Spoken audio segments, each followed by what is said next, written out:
Hello everybody, and welcome to Theology 101. Today we are going to look at the book of 2 Corinthians. The book of 2 Corinthians is the 8th book of the New Testament. The New Testament has 5 sections: the Gospels, the Acts of the Apostles, the Pauline epistles, the general epistles, and the book of Revelation. The Gospels contain the life, ministry, teachings, death, and resurrection of Jesus Christ. The Acts of the Apostles give a historical account of the growth and spread of the Christian church. The Pauline epistles are a collection of letters written by Paul to different churches during his time. The general epistles are letters written by other leaders, such as Peter, John, and Jude, to different churches. Finally, the book of Revelation gives a picture of how the story of the world will end with Jesus returning to earth to restore it and to reign on it. The book of 2 Corinthians is a part of the Pauline epistles section of the New Testament. Let me go over the historical context of 2 Corinthians. The city of Corinth was on a narrow piece of land between the Corinthian Gulf and the Saronic Gulf, which made it a place of a lot of commercial trade and prosperity. Merchant and sailors sent goods across the strip of land rather than take a long trip around it. And so because of all of this, different travelers came throughout Corinth and it became known for its immorality. In fact, the name of the city became a verb, namely Corinthianize, which means to make something corrupt. And so Corinth was a city full of wealth and immorality. We know that Paul made 3 visits to Corinth. The first time he started the church. The second visit was a painful visit to address the problems that Chloe brought to his attention. Then the third visit was after he wrote 2 Corinthians and sent it to them. We also know that there were 4 letters Paul wrote to the Corinthians. The first letter was lost. Then the second letter is what we call 1 Corinthians. Then the third letter was lost. And the fourth letter is what we call 2 Corinthians. When looking at 1 Corinthians, we see tension between Paul and the Corinthians. For example, look at these 3 statements Paul made in 1 Corinthians. First, he said this to the Corinthians: "Some are arrogant, as though I were not coming to you, but I will come to you soon if the Lord wills.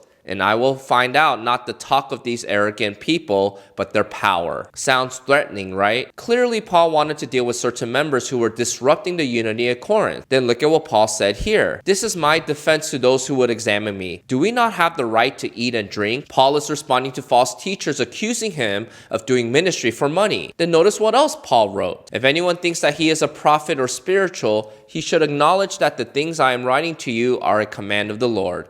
If anyone does not recognize this, he is not recognized." So we see that there's a high tension between Paul and these false teachers who are causing divisions in the Corinthian church. So Paul sends Timothy to Corinth from Ephesus to discipline these disruptors. They counterattack by accusing Paul's motives, methods, and undermining his apostolic authority. As a result, some members supported Paul, while others questioned his leadership. Previously, Paul detailed his travel plans in 1 Corinthians chapter 16, verses 5 through 9. He says that he intended to pass through Macedonia, stopping by Corinth before returning to Jerusalem. However, after Timothy returned from Corinth with an update, Paul made an emergency visit, which was a stressful visit for Paul. He was attacked by a person in that community and nobody from the church defended him. So Paul returned to Ephesus and he did not go to Macedonia as he previously planned. He wrote another letter from Ephesus to test the obedience of the Corinthians. The letter apparently called the church to discipline the offender who acted out against Paul, and Paul sent Titus to Corinth to see if the church repented. Later, Paul planned to meet Titus in Troas, since there was an evangelistic opportunity there. However, when Paul realized that Titus was not on the last boat of the season, he left for Macedonia in hopes of meeting Titus. Titus's arrival with good news about the repentance of the church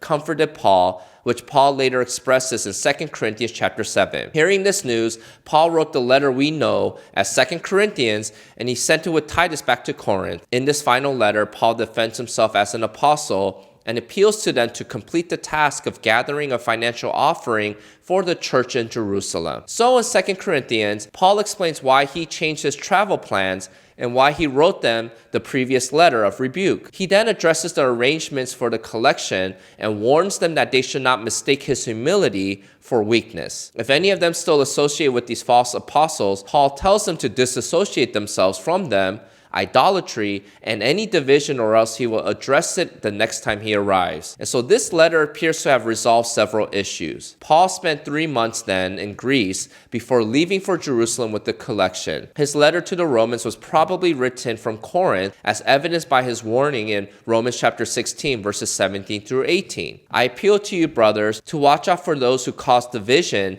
and create obstacles contrary to the doctrine that you have been taught. Avoid them. For such persons do not serve our Lord Christ, but their own appetites, and by smooth talk and flattery, they deceive the hearts of the naive. This reference to people who cause divisions most likely comes from Paul's current experience with the false apostles in Corinth. How does Paul continue to lead the Corinthian church during a time of turmoil? How does Paul prove that he does make decisions with the best interest of the Corinthians and not from a place of self-centeredness? How does he defend his authority as an apostle? How does he convince the Corinthians to give generously to those in Jerusalem and assure them that he is not profiting from this offering? He must address the false apostles and respond to their accusations about him. Thus, this letter is the most biographical and least doctrinal of Paul's epistles. It tells us more about Paul as a person than any other letter. His heart and response to the division of this church gives an application for us. Even though Christians may hurt one another, we must learn to forgive each other to preserve the unity that already exists among us. That Paul was willing to exhort the Corinthian believers to forgive those who had fallen away and repented, even as he defended his own apostleship against others who falsely accused him, shows us the commitment we all need